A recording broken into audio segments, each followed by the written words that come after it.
क्या हुआ जब हिमालय में सुनामी आई?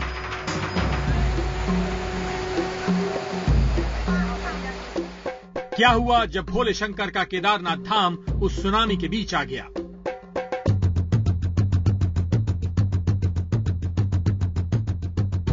क्या हुआ केदारनाथ मंदिर के भीतर चल रही आरती का? क्या हुआ भोले बाबा के त्रिशूल का? क्या हुआ केदारनाथ मंदिर के गर्भगृह का? क्या हुआ बाबा के नंदी का, मूर्तियों का, आस्था और भक्ति में डूबे पुजारियों का?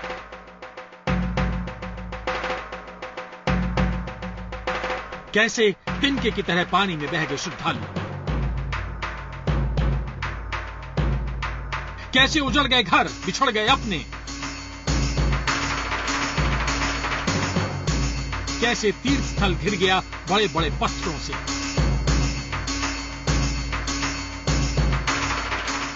कैमरे पर कैद तबाही की खौफनाक निशानियां। पहली बार देखिए केदारनाथ का तांडव। उत्तराखंड में कुदरत के तांडव को हफ्ता भर होने को आया, लेकिन तबाही की तस्वीरें अब भी जस की तस हैं। सरकार की पहली प्राथमिकता अब भी केदारनाथ धाम के रास्ते में वहां फंसे पर्यटक और तीर्थयात्री हैं। सरकारी दावे के मुताबिक अब तक 34,000 लोगों को सुरक्षित बाहर निकाला जा चुका है। सेना, एनडीआरएफ और आईटीबीपी के जवान लोगों को निकालने की कोशिश में लगे हैं और इस तबाही में आधिकारिक तौर पर मरने वालों का आंकड़ा 556 का है, लेकिन चश्मदीदों की माने तो मरने वालों की तादाद हजारों में हो सकती है। लेकिन अब तक जिस केदारनाथ में कैमरा नहीं पहुंचा था, आज वहां की तस्वीरें भी सामने आई हैं। वो चौंकाने वाली हैं। हमारी ये रिपोर्ट देखिए।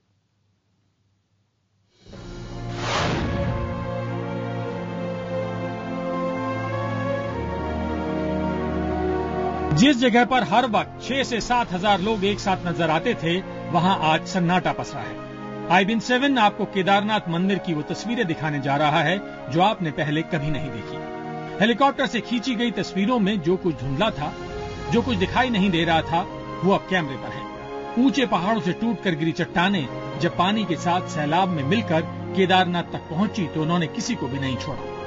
जो इमारतें सालों से केदारनाथ मंदिर के साथ मैदान में खड़ी थीं, वो पलक झपकते ही ध्वस्त हो गईं। ऊंची मजबूत दीवारों ने जितनी देर पानी का दबाव सहा, वो टिकी रही, लेकिन जब पत्थर गिरने लगे तो बचने की थोड़ी बहुत संभावना भी खत्म हो गई। यही वो वक्त था जब केदारनाथ मंदिर के आसपास मौजूद हजारों भक्तों ने भगवान के मंदिर में शरण ली। भयानक बारिश के 6 दिन बाद खींची गई इन तस्वीरों में उस वक्त का खौफ अब भी बचा हुआ है। केदारनाथ मंदिर के ठीक सामने की इन तस्वीरों पर गौर कीजिए। कभी यहाँ ऊंची ऊंची सीढ़ियां हुआ करती थी।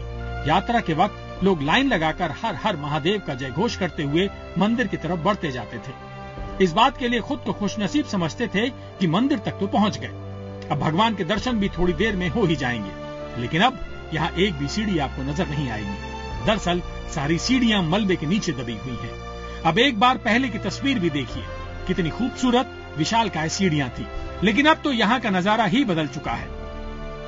केदारनाथ मंदिर के मुख्य द्वार पर पहुंचने के बाद इस बात का एहसास होता है कि कैसे एक अनहोनी ने यहाँ तांडव किया और सब कुछ अपने साथ बहा ले गई। जो बचा है वो आपके सामने है। भगवान शंकर के पहरेदार, उनकी सवारी नंदी ने भी पानी के सैलाब को डटकर सहा है। नंदी की मूर्ति का आधा हिस्सा मलबे में समा गया है। सिर के आसपास मूर्ति को नुकसान भी पहुंचा है, लेकिन बाकी की पूरी मूर्ति वैसी की वैसी है। भगवान शंकर की ओर देखते हुए नजरें अब भी मंदिर के भीतर ही हैं। हाँ, मूर्ति के आसपास टूटा हुआ सामान हर तरफ बिखरा पड़ा है। नंदी की मूर्ति से थोड़ा और आगे बढ़ने से पहले आपको थोड़ी हिम्मत जुटानी पड़ेगी। बढ़ते हैं इस रेलिंग की तरफ, जिसका सहारा लेकर भक्त मंदिर की परिक्रमा करते थे। इस रेलिंग का ज्यादातर हिस्सा बर्बाद हो चुका है, टूट चुका है। नीचे मलबा ही मलबा है। जिन खंभों के सहारे रेलिंग लगी थी, सिर्फ उसके निशान नजर आ रहे हैं। पानी का बहाव कितना तेज था, चट्टानों की टक्कर कितनी भयानक थी, इसका अंदाजा आप इन लोहे की पाइपों को देखकर भी लगा सकते हैं। लोहे की ये पाइप टेढ़ी हो चुकी हैं। थोड़ा और आगे बढ़ना और हिम्मत का काम है। मंदिर के परिसर में चारों तरफ अब भी लाशों का ढेर लगा है। लाशों का ढेर मतलब वाकई लाशों का ढेर। यहाँ एक ढेर मिट्टी का है और दूसरा मिट्टी हो चुके इंसानों का। साफ तस्वीरें हम आपको दिखा नहीं सकते, लेकिन हालत ये है कि शवों पर मक्खियां भिनभिना रही हैं। जिंदा लोगों को हटाने की मुहिम में अभी इन लाशों पर किसी का ध्यान नहीं गया है। इनमें किसी की मां है, किसी की बहन, किसी का भाई। इनके लिए देश में किसी न किसी हिस्से में कोई रो रहा होगा, कोई इंतजार कर रहा होगा, लेकिन अभी इनकी पहचान करने की किसी को जल्दी नहीं। आप सोच सकते हैं कि जब मंदिर के सामने ये हाल है तब भीतर कैसा होगा।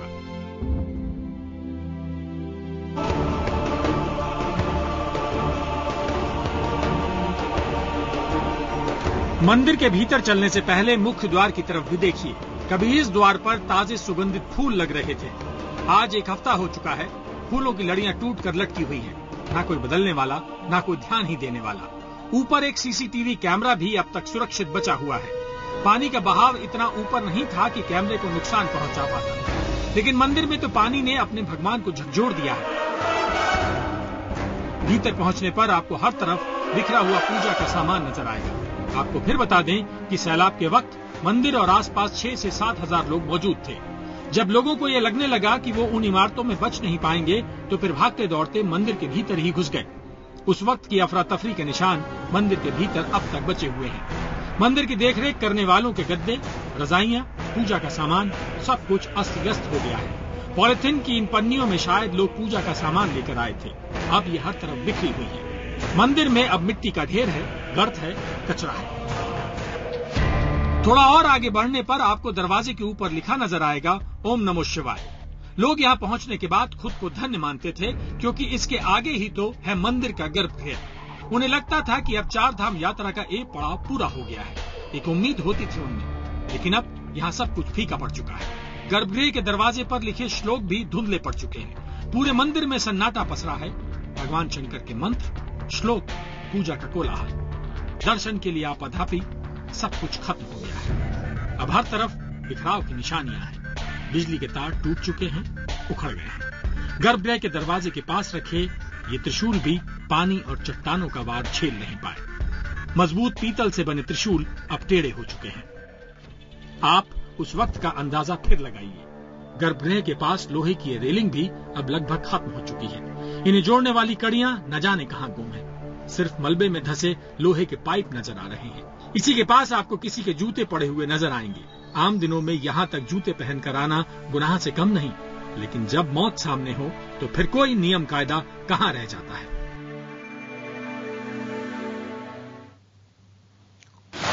केदारनाथ धाम की हम पहली तस्वीरें आपको दिखा रहे थे और आप अंदाजा लगा सकते हैं, तस्वीरें पूरी इस कुदरती आफत की तस्वीर बयां करते हुए। नंदी की तस्वीर हो, गर्भगृह की तस्वीरें हम आपको दिखा रहे हैं। वहां पर अंदर लोग, जैसा हमने अपनी रिपोर्ट में बताया, जूते पहनकर नहीं जा सकते, लेकिन जब कुदरत आफत बनकर वहां पर कहर बरपा तो लोगों के पास कोई चारा नहीं था। जहां जो अपनी जान बचाने की कोशिश कर सकता था वो कोशिश की गई। कुछ तस्वीरें हम लगातार आपको बता रहे हैं, आपको विचलित भी कर सकती हैं। ऐसा खौफनाक मंजर उत्तराखंड में पहले कभी नहीं देखा गया और अब भी वहां पर हजारों लोग फंसे हुए हैं। आईटीबीपी की बात हो, एनडीआरएफ की बात हो, सेना के जो जवान हैं वो लगातार राहत और बचाव के काम में लगे हुए हैं। लेकिन एक बात साफ है, कुदरत के साथ जो मानवीय खिलवाड़ हुआ है उसका नजारा भी हम देख रहे हैं, उसका खामियाजा भी हम भुगत रहे हैं। और उससे भी बड़ी बात जो समन्वय की कमी है, चाहे वो राज्य सरकार में अलग अलग महकमे हों, राज्य सरकार और केंद्र सरकार के बीच समन्वय की बात हो, समन्वय की कमी साफ देखी जा सकती है।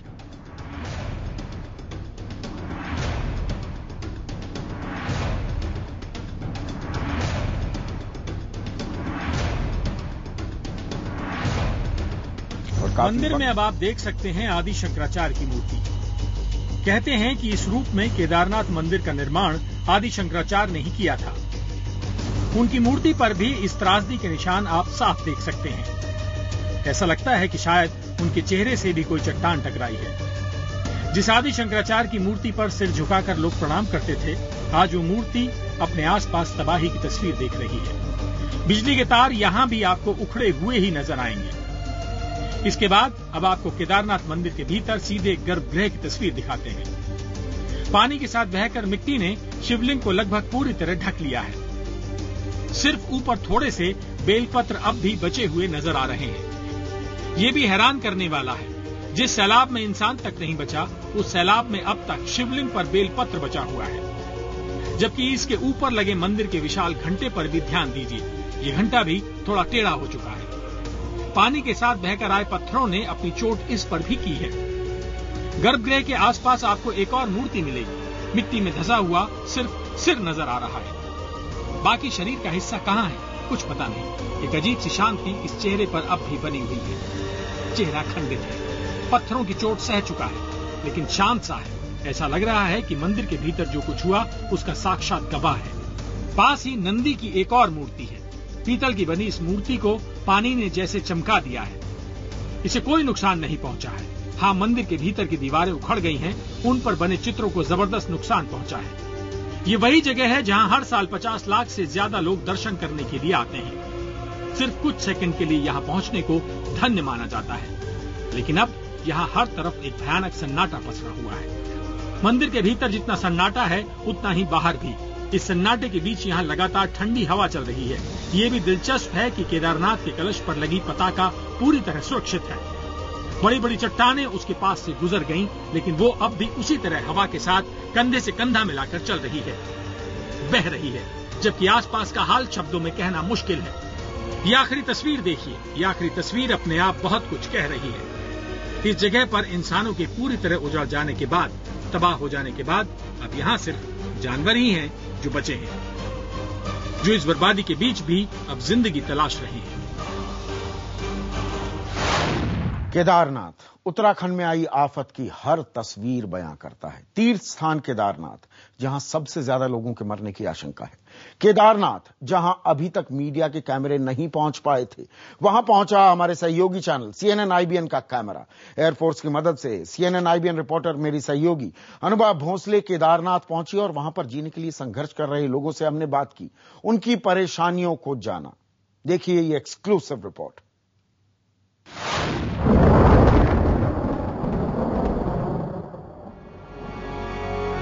केदारनाथ, आसमान से दिल दहला देने वाला नजारा।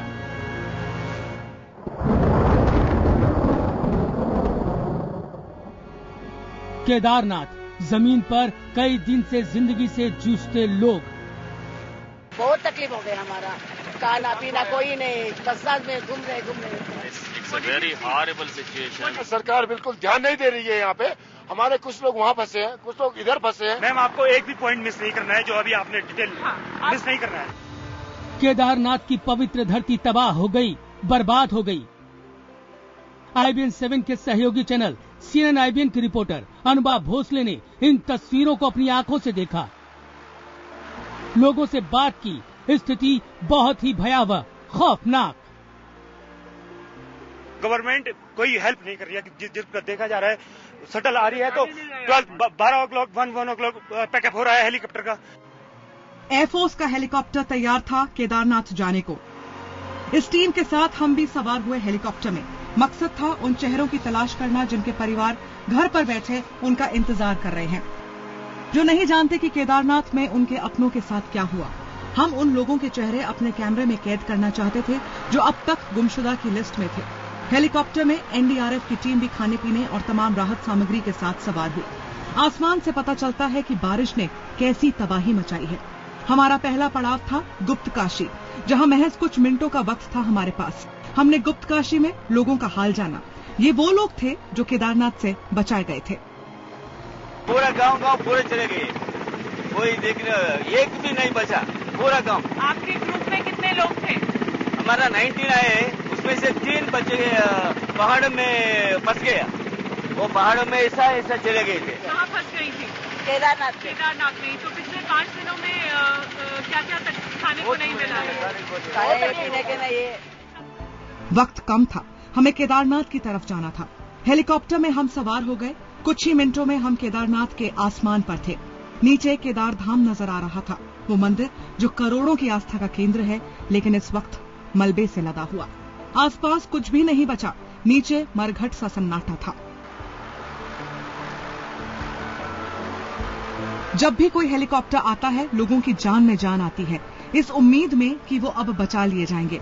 नीचे खड़ी इस भीड़ में भी यही उम्मीद जागी थी। अब खाना मिलेगा, पानी मिलेगा और कुछ लोग हेलीकॉप्टर में बैठकर सुरक्षित देहरादून पहुंच जाएंगे।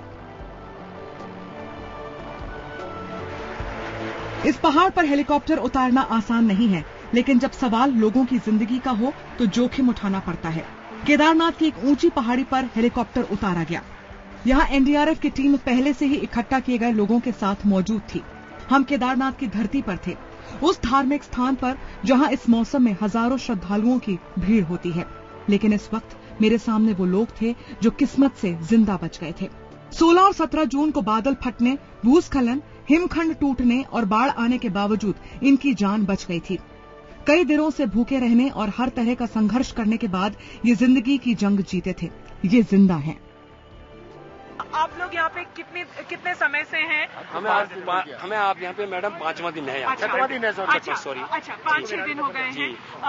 पूरी रात आप लोग बाहर ही रह रहे हैं। आप देख सकते हैं ये पूरे इलाके में लोग इन पत्थरों के नीचे रात गुजार रहे हैं। अच्छा। ये टेंट वगैरह सामने निकाल रखे हम लोगों ने, क्यों उधर हम लोग जा नहीं सकते, पूरा डैमेज हो रखा है वहाँ। और भले ही सरकार की तरफ से टाइम पे खाना आ रहा है, जो ऐसा नहीं बोले, और आर्मी की तरफ से बस इन्हीं की एक हेल्प है, बाकी लोकल्स की तरफ कुछ नहीं। लेकिन दुख इस बात का, कल मुश्किल से 2-3 शटल आई तो उसमें 75 लोग मुश्किल से गए, बाकी देखो सारे लोग यहाँ पड़े हुए हैं। एयरफोर्स का कहना है कि आप सबको लिया जाएगा, आपको सबको सॉर्टी में उठाया जाएगा, और शायद हम तो बार एयरफोर्स का धन्यवाद करते हैं बहन जी, और उनसे रिक्वेस्ट ये कर रहे हैं शाम तक जितना हो सके, क्योंकि दिन तक जो है 1-2 बजे तक इंतजार कर रहे हैं, उसके बाद कोई भी शटल नहीं आ रही, तो बिल्कुल हृदय ऐसा हो रहा है। हमारी स्थिति है, खुद हमारे ही परिवार से करीब 7 लोग मरे हुए हैं, और मेरे घर में मेरे बीवी बच्चे पता नहीं क्या सोच रहे होंगे कि वो हैं कि नहीं है। और यहाँ ये स्थिति है कि न तो मोबाइल है, न कहीं से कोई बात नहीं कर पा रहे हैं। और एक आपसे सवाल जानना चाहूंगी, कोई भी जब यहाँ पर फ्लड फ्यूरी आया था, क्लाउड बर्स्ट हुआ था, तब आप कहाँ थे, आपने क्या देखा? हमने जो है कि ये बस 2-3 रातें हमने जो है बहुत कष्ट से गुजारी है। नदी का जो बहाव था और उसकी जो आवाज थी, उससे हमें बहुत दिक्कत हुई। उसके बाद जो फ्लड आया और उसमें कई लोग खत्म हो गए हैं। और मैं तो ये कहूंगा सरकार बिल्कुल ध्यान नहीं दे रही है यहाँ पे। हमारे कुछ लोग वहाँ फंसे हैं, कुछ लोग इधर फंसे हैं। हम 3 दिन वहाँ रहे और इंतजार करते हैं वहाँ पे। कल एक भी हेलीकॉप्टर नहीं आया। आप लोकल हैं, आपसे जानना चाहूंगी कि आपके हिसाब से यहाँ पर अभी कितने लोग मारे गए होंगे, और आपके हिसाब से कितने लोग अभी भी ऊपर की जगहों पे फंसे होंगे? जहाँ तक जो है मेरा अपना आइडिया है, तो ये अपने केदारनाथ के अंदर मेरे ख्याल से 3-3.5 हजार लोग गए हैं। उसमें लोकल्स गए हैं, अपने नेपाली मजदूर भाई जो यहाँ काम करने आते हैं वो लोग गए हुए हैं, और यात्री जो यहाँ पे रुके हुए थे वो लोग, क्यों हमने तो खुद अपनी आंखों से बहन जी देखा है। और लोगों से बात करना चाहूंगी, आप यहाँ पे कब से हैं? हमको 5 डे हो गया है, और आपकी मीडिया फर्स्ट टाइम आज यहाँ पे आ रही है। धन्यवाद। हम बहुत मुश्किल से, इसीलिए आपका थैंक यू। मुश्किल से नहीं, हम लोग बहुत मुश्किल से यहाँ पे, इसलिए आपका थैंक यू कर रहे हैं। और ऐसे हम लोग यहाँ पे रह रहे हैं, तो भाई देख लो। रात के वक्त टेम्परेचर और कम हो जाता है, नीचे पहुंचते ही हम लोग धरने पे बैठ जाएंगे। गवर्नमेंट कोई हेल्प नहीं कर रही है। जिस पर देखा जा रहा है शटल आ रही है तो 12 o'clock 1 o'clock पैकअप हो रहा है हेलीकॉप्टर का, कोई बाकी है। लोगों की दास्तां दिल दहला देने वाली थी, उनकी शिकायतें भी हैं। लेकिन इंडियन एयरफोर्स के इस हेलीकॉप्टर की मजबूरी ये है कि वो सबको एक साथ नहीं ले जा सकता। ये मौसम का मोहताज भी है। लाइन में बैठे लोगों में से जितने हेलीकॉप्टर में समा पाएंगे, फिलहाल उतने ही देहरादून जा पाएंगे। मुझे भी वापस आना है। ऑफिसर्स मुझे चलने के लिए कह रहे थे, लेकिन लोगों की बातें अधूरा छोड़कर जाना मुश्किल लग रहा था। असली पीने का पानी साफ नहीं है, पानी की दिक्कत होगी, और बच्चों को डायरिया भी हो रहा है, पता नहीं कितना पुराना खाना आ रहा है। लेकिन वापस तो जाना है, क्योंकि यही हेलीकॉप्टर वापस लौटेगा और लोगों को लेने के लिए आएगा। तभी एक शख्स जिससे मैं बात कर चुकी थी दौड़कर वापस मेरे पास आता है। मैम आपको एक भी पॉइंट मिस नहीं करना है, जो अभी आपने डिटेल मिस नहीं करना है। नहीं मिस करेंगे। आप लोगों के लिए जल्दी ही सब सुविधा एयरफोर्स वाले ला रहे हैं। शायद उसे डर था कि अगर पूरा नहीं दिखाया गया तो उसके घर वाले नहीं जान पाएंगे कि वो अब कैसा है। जो बच गए वो अब सुरक्षित है। सेना, एनडीआरएफ, आईटीबीपी, एयरफोर्स सभी जुटे हैं बचाने में, लेकिन तबाही इतनी बड़ी है कि वक्त लगेगा, काफी वक्त। मैं हेलीकॉप्टर में सवार हो गई। पीछे उम्मीदों का पहाड़ छोड़कर लोग बैठे थे इंतजार में। हेलीकॉप्टर वापस लौटेगा, वो बच जाएंगे। केदारनाथ से अनुभव भोसले, CNN IBN। अब जैसे जैसे दिन बीत रहे हैं, उत्तराखंड में तबाही की तस्वीर और भयावह होती जा रही है। अभी भी 50,000 लोगों के अलग अलग जगहों पर फंसे होने की खबर आ रही है, जबकि सरकारी आंकड़ों के मुताबिक अब तक 556 लोगों की मौत हो चुकी है। वहीं हरिद्वार के पास गंगा में तैरती 40 लाशों को बाहर निकाला गया है, लेकिन आशंका है कि मौत हजारों में हुई है। सेना, आईटीबीपी, एयरफोर्स, एनडीआरएफ और स्थानीय पुलिस के लोगों को बचाने में जुटे हैं और ताजा दावा यह है कि अब तक 50,000 लोगों को बचाया जा चुका है।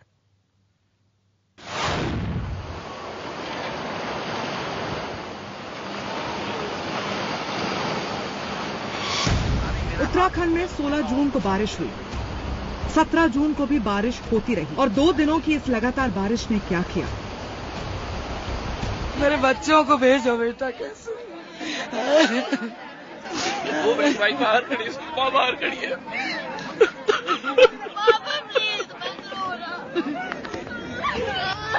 पीछे छूट गए रोते बिलखते लोग और लाशें उगलती नदी।